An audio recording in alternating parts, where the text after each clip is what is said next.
Hello, today we're going to do a property search.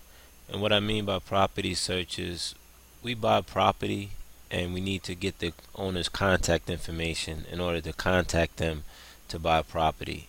We look for off-market deals, and in order to find off-market deals, you have to um, look at properties that are off the market and call the owners up and see if they're interested in selling. So we create lists that I will send to you if you're a part of my team. If you're not affiliated with Englestone at all, there are many ways to come up with property lists, whether it be foreclosure list or pre-foreclosure list, things of that nature. Okay, so we're going to assume today that we have a list. I'm actually going to just look up 3 properties. Okay, in order to get started, we need to make sure that we have these uh, 7 tabs up on our web browser. This gives us the adequate pages in order to do a good search. The first one is a Property Shark. It's propertyshark.com. You'll see that here.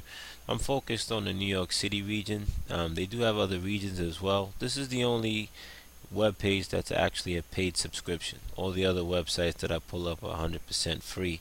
And again, I'm doing this focused on the New York City area. The second page is ACRIS. It stands for the Automated City Register Information System. It's a portion of the New York City Department of Finance, and basically just gives you information on documents related to a property. Things such as deeds, mortgages, things of that nature will be found on that site. This is a very important site. It's 100% free, but we need this information in order to help find the owner's information. The next page is whitepages.com. It's very simple. We use this once we have owner's information. This helps us get the owner's contact information, and we can do a lot of cool things with this site. The next website is the Buildings Information System. Uh, so this is from the building department. Basically, it allows us to see if any permits have been filed on a particular property. This is a great way to find owner information. If not the owner information, if there's work being done on a property, you can get out architecture information, contractors information. These contacts are very vital because a lot of times we won't be able to find the owner's information directly, but we can call these third parties that are affiliated with the owner in some way, shape, or form and be able to get the owner's contact information that way.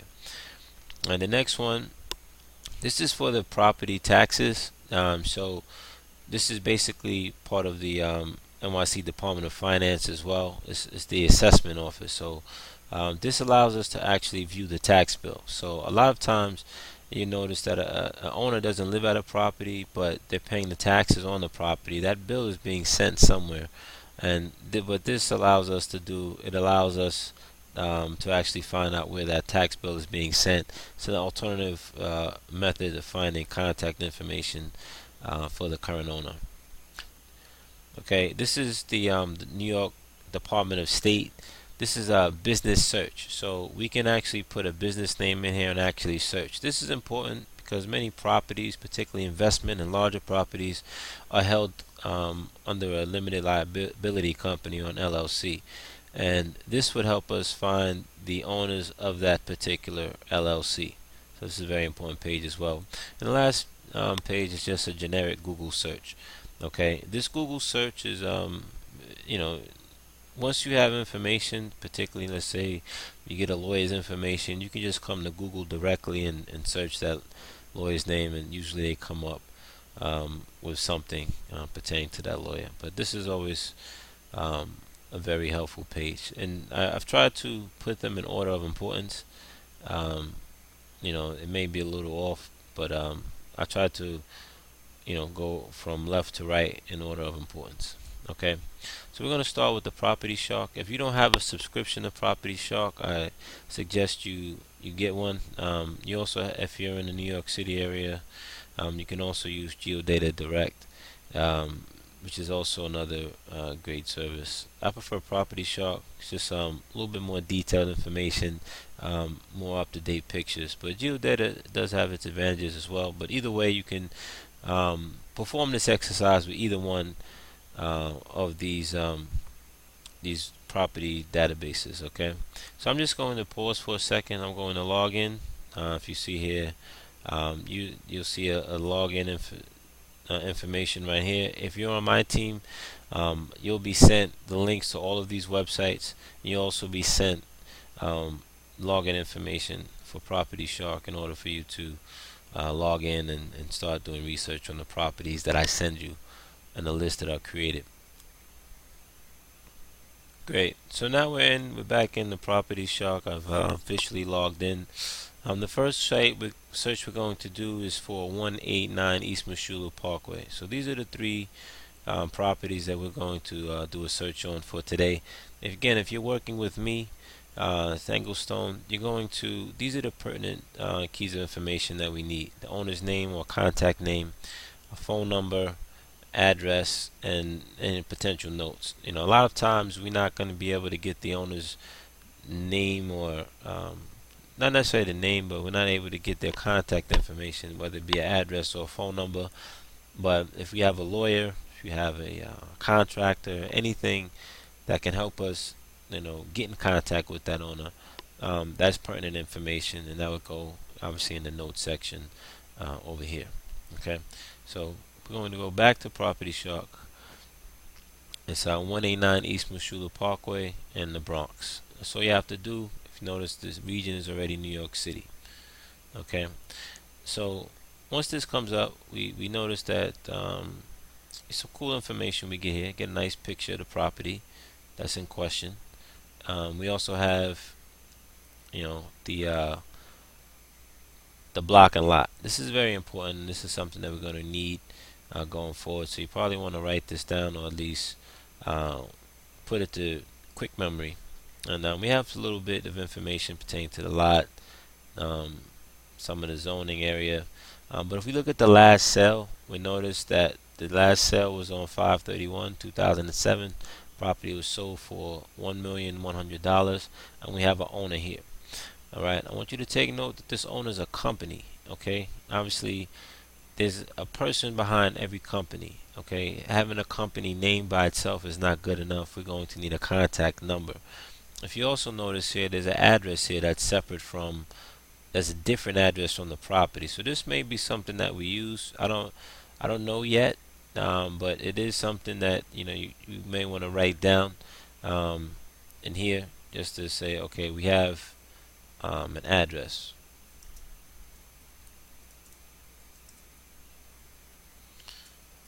Okay, now this can very easily change, and a lot of times there's actually even more than one address that I'll put down here.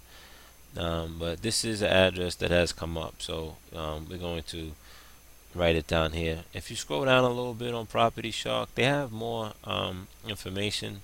This tells us that there's any Liz pendants filed, anything like that. So I can see that this property is clearly in foreclosure here. I can see a Liz pendants that was filed on March 29th, 2013. Okay, or they were in foreclosure. We're in December 2013. Okay, we also have relevant information here. We have the 189 East Meshulah Parkway. That's the same address as the property. It doesn't tell us much there. We also have this address. This 4304 Bruna Avenue. Now, I don't know which is the most recent. It would appear to be this address. Coming here is coming up from 831. This one was from 2007. So you want to keep this address in the back of your mind, just in case though. And you may want to write that down in notes. For now, we're not going to. Okay, so this is basically what we've used our Property Shark segment for. The next one we're going to go to is the address. Okay, once we get the address, again, if you're working with Anglestone, you'll be sent the link for this page. If you're not with Anglestone, you can very easily get to this page. You just go to Google and you type in New York City Acris. That's ACRIS. Again, that's ACRIS. New York City Acris, and it'll bring you a link to this page. Okay, so it's very easy to find. You go here to search, and you're gonna go by. I like to search by borough, block, and lot. That's the best way to do it. Okay. Now, this property was in the Bronx. Again, we're focused on New York City, and then we're gonna get that block and lot number from here. This is the block and lot number. If you recall this block and lot number. Okay. So we're gonna memorize 33350135. So the block is 3335. The lot is 135. Okay. I'm just gonna put that information here. You don't have to worry about the zeros. A lot of times that'll throw you off. You just need the numbers. The zeros don't really mean much. Okay. All right. So we have um, this page on accuracy, and this is basically all the documentation that has been recorded on the property or against the property that is with the Department of Buildings. All right. Now I'm gonna just expand this a little bit so you can see the things that there's a few things that we look for. There's three main documents that we look at. We look at the deed, the mortgage, and the agreement. The first document we look for is the last deed. So that would tell us the current owner of the property. So if we look down here, we go down this document type, and we go down here, we see a deed here, and we see that the property was owned originally by Party 1, which was 189 Realty Corp. Okay, and they sold to CDMT Mushulu LLC. So Party 1 is always the seller, Party 2 is always the buyer. Okay, so obviously we're more concerned about the buyer in this transaction because the buyer is now the current owner. Okay, so you want to make sure you find the last recorded deed. That's going to tell you who the owner is of the property. Okay, now if you look at mortgages, this is a very the important document as well. You notice that the mortgages, you have um, the mortgagee is actually the bank in this case. They're the person, and the mortgagor, the person giving the mortgage or the person that's getting the loan, would be Party 1 or the current owner of the property. Alright, I always check the mortgage first. The reason I check the mortgage first is because the buyer does not have to sign the deed. The seller does. Again, the buyer does never has to sign a deed. So if you sell a property, the buyer doesn't have to sign the deed. The seller has to sign the deed. So a lot of times you can't get information on the buyer, hence the current owner, by looking at the deed. But there is other valuable information on the deed we'll get to in a second. But notice the buyer always has to sign the mortgage. So even though there's a company, CDMT Mushulu LLC, there's a buyer behind that, and that signature will be on the mortgage. If you notice, this property was bought for the 1.1 million that the Property Shark showed us. There was a first mortgage for 880,000 by Citibank, and another mortgage for 50,000, which seems to be 189 Realty Corp. Okay, so this shows me that the owner, whoever sold this property, gave the owner had a second mortgage in place, or they did some sort of owner financing on this. All right. So what we're going to do here, we're going to very simply go to the image of the mortgage. All right. Let me just pull this up. Just make sure you have Java on your computer. So it's definitely something that's going to be needed for you here. Okay. Now once you pull up the mortgage document, I like to go to the last page of the document. All right. The last page is typically not the last page. I'm sorry. 2 pages from the end.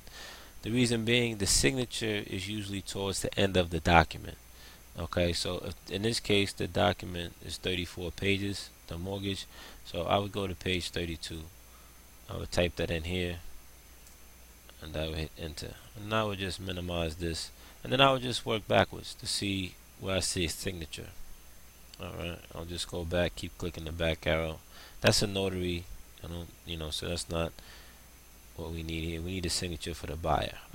Okay, so I notice here, I zoom in here, I see a CDMT Mushulu LLC.